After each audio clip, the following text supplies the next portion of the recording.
5 of Game of Thrones, then with asses and fire.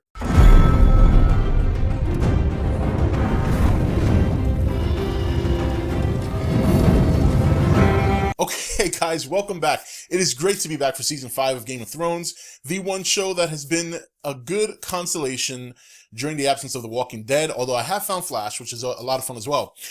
A lot happened last season. It was a great season. It was really good. We got to see the death of Joffrey. Obviously, Tywin Lannister had a blumpkin, or something close to it. That's an old joke from one of my reviews last year. But this year, a lot of stuff is going to happen. A lot of things are just kind of seeping through. The first episode, I always find, tends to be like an introductory to all the characters. Kind of give us a little catch-up of what everybody's been doing since last season. So, needless to say, Daenerys Targaryen has a foothold on Mereen, or at least so she thought, and it seems like there's a little revolt starting up now, and we see Unsullied are getting murdered. And the interesting thing is the Unsullied going to the brothel. Obviously, they can't do anything, but who's to say that just because you don't have a Jimmy doesn't mean you can't have the comfort of a lovely naked woman next to you. Unfortunately, this guy met his demise, and, that starts the whole thing. Daenerys and Daario are still having their little affair, but he seems to be, at least kind of giving her some sort of advice. He seems to be the only one that could speak freely to her without her being, so cold or so stern, or at least have an assertive reaction anytime somebody else suggests something, like the gentleman that was having an audience with her about opening up the pits. She was very assertive about not doing it. So she obviously has some choices to make. Her dragons are out of control. She's got 1 flying around the world, 2 that are in the dungeon that have grown to quite large sizes, as well as become very aggressive. And because of her absence for such a long time, I'm assuming, they may not, you hate to think, or you would assume that they wouldn't forget who their mother is, but they're not in control. And even if they do remember her as their mother, they're obviously very pissed at her for, grounding them for the last year.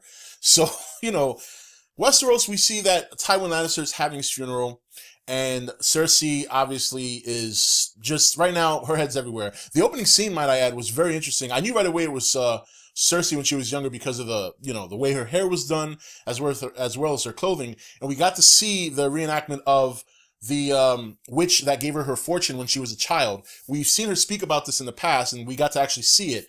And very interesting how some of those events are coming to pass. Now we have Marjorie, who's still one of my personal favorites. I do hope we get to see her a lot this year. We see her still kind of wooing Tommen, and he's falling for it. I mean, and why wouldn't he? She's beautiful. He's the king. He's going to be able to tap that soon.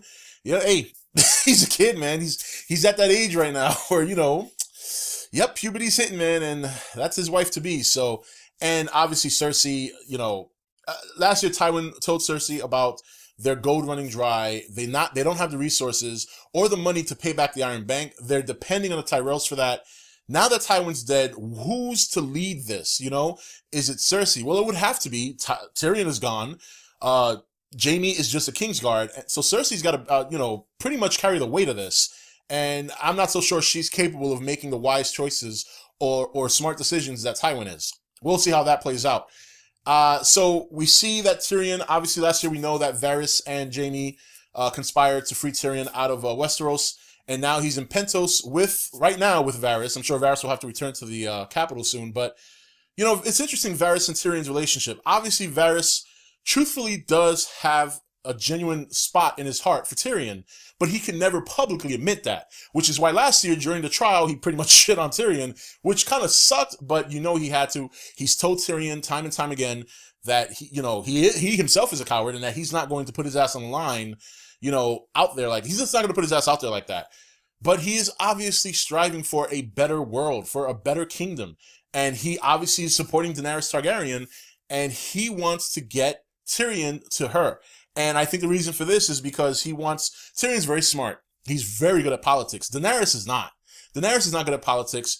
And I think that would be a pretty lethal combination, but I don't know how that's going to work. I'm sure Daenerys is not a Lannister fan. She seems to know very little of what's going on in the mainland. She's so right now wrapped up with her own shit, between what's happening in Yunkai, right now in Mereen. I don't even think she knows what's going on. So she has no indication that Tyrion is even remotely, the kind of person that she could trust.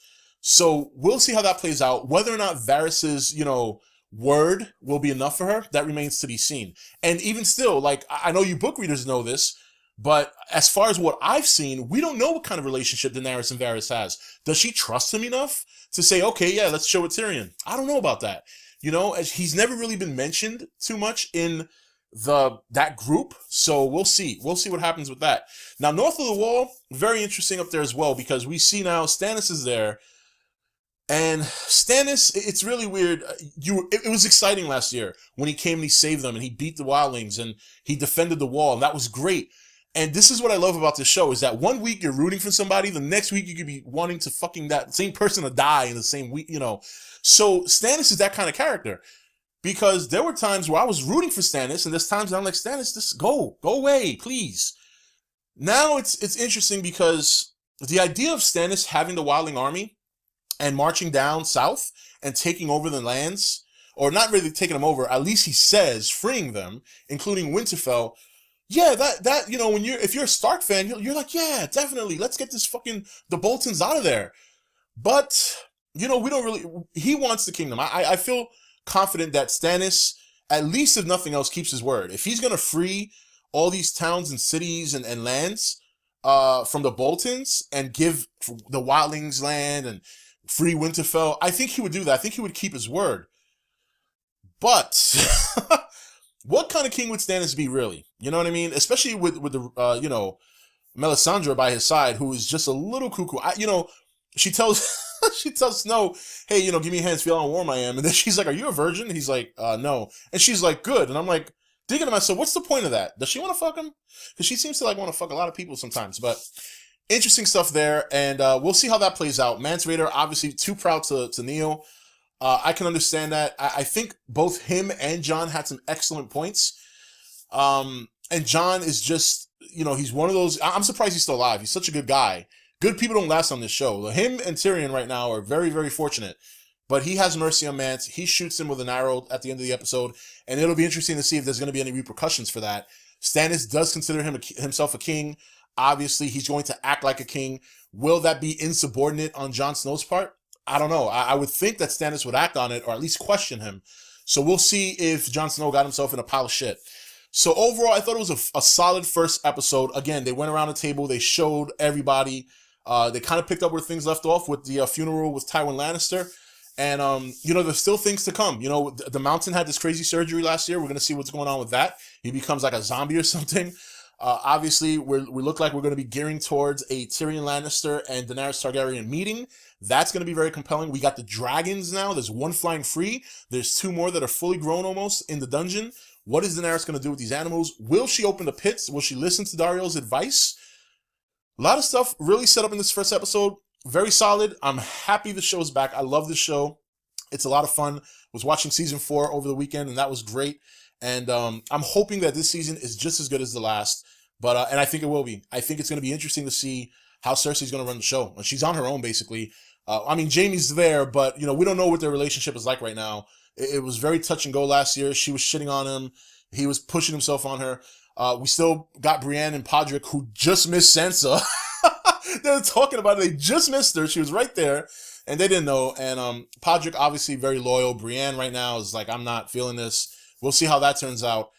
Whether or not they head north to the wall, that'll be great. I mean, that'll, you know, meet up with Stannis, but I don't know if that's such a good idea for Brienne. So, but anyway, guys, that's it for this Game of Thrones review. Please remember, if you've been on this channel for a while and if you've seen my Game of Thrones reviews, I do turn off the comments on the bottom. Well, I don't turn them off, but I leave them for review. I have a good buddy of mine that takes care of this for me because he's read all the books and he monitors the reviews. And if he sees anything that's spoiler, he will delete it. If it's not spoiler, it will be approved. So please keep that in mind. If you drop a spoiler, there's no guarantee you're going to spoil anybody. So that's it for this review. This is Rob signing off for ETN, where we don't do news, we just talk entertainment. Take it easy. Thank you for watching ETN. Don't forget to comment, share, and subscribe. Join the nation's Facebook page to meet other subscribers or visit ETN's Facebook page and Twitter page. Links for all are in the description. And what better way to start off Season 5 of Game of Thrones than with asses and fire?